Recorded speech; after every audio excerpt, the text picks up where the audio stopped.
Hello, ladies and gentlemen, I am your Destiny Dad, and welcome to the Tuesday Reset video, another week of Guardian games, and I believe the second week of Act 2 of Heresy.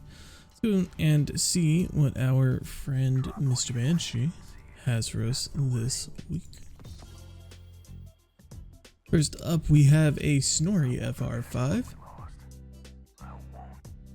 with Reservoir Burst and Surplus, Liquid Coils, Fluted Full Bore. Now this wouldn't be a terrible PvE roll. I would prefer with Accelerated Coils or Charge Time Masterwork or both. But if you're just looking for a decent Void Add Clear Fusion, Surplus and Res Burst in PvE do pretty decent. You could probably take off Liquid and go Particle. And I would probably stay with Fluted if I was going to use it.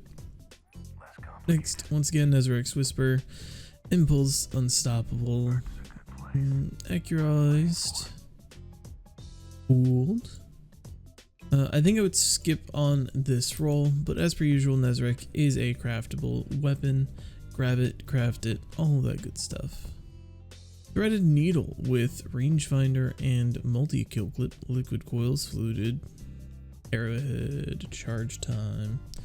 Probably a pass for me. Even for a PvP roll, you're not really going to make any use of Multi-Kill Clip on a weapon like this.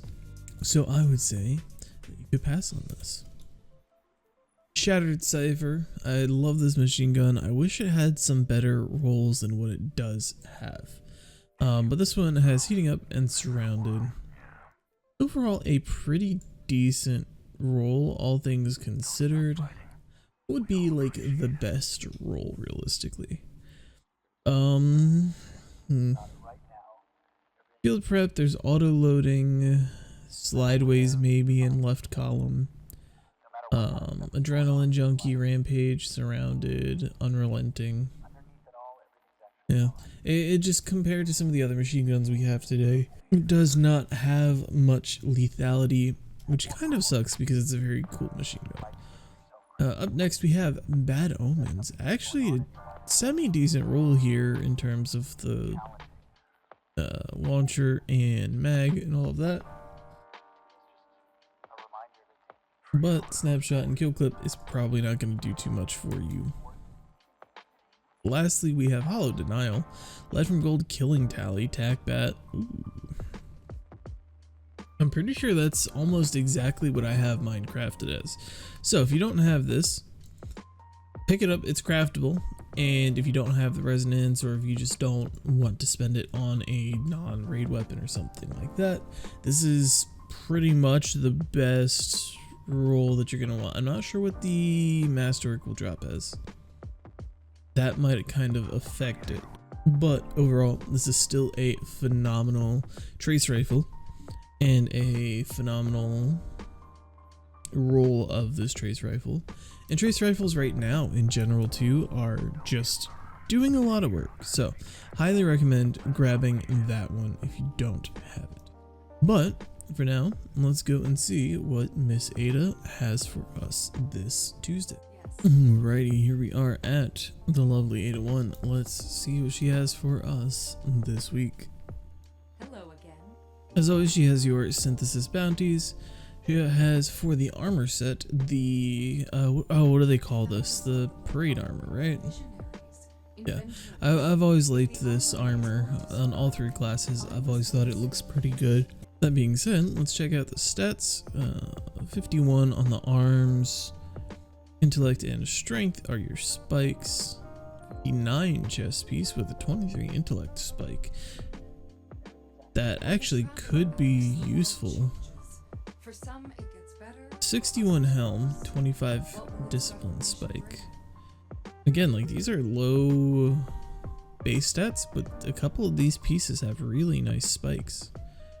And then 52 base legs with an 18 discipline spike. That's probably not quite spiky enough, but that helmet and that chest maybe are worth picking up, I'd say. Next for the shaders, we have Vitrified Duality. Doesn't it? Very nice shader. I actually like that a lot. We got Flowers of Io.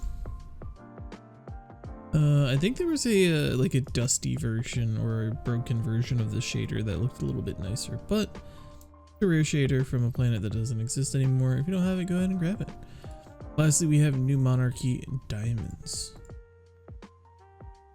Now, let's take a handy look over at the armor sets for our Titan and Warlock this week. Of course, we have the Parade Armor.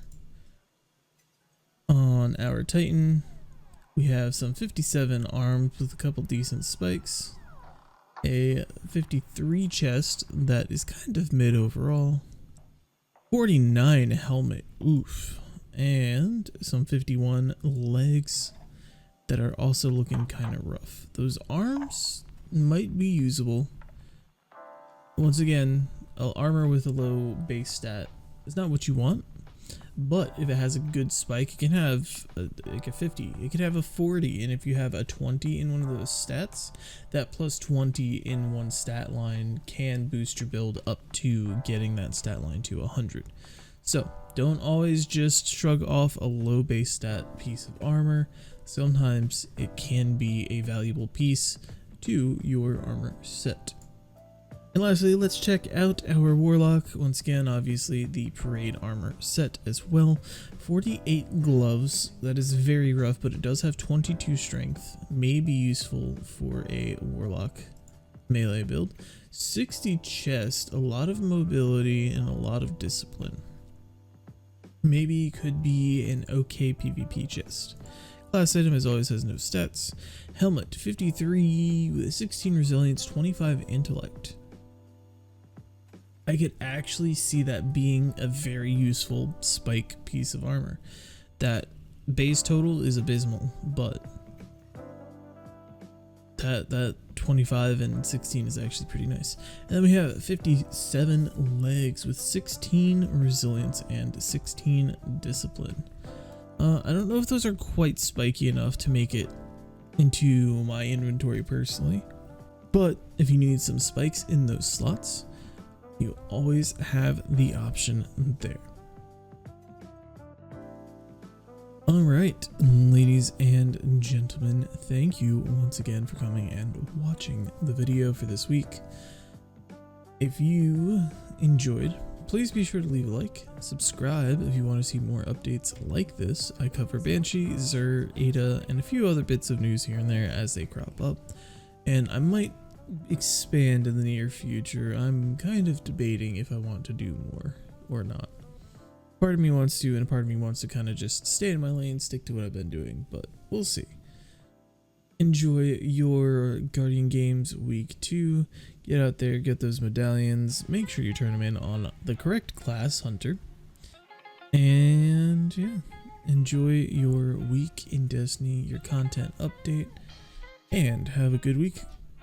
Thank you all, and I will see you next time.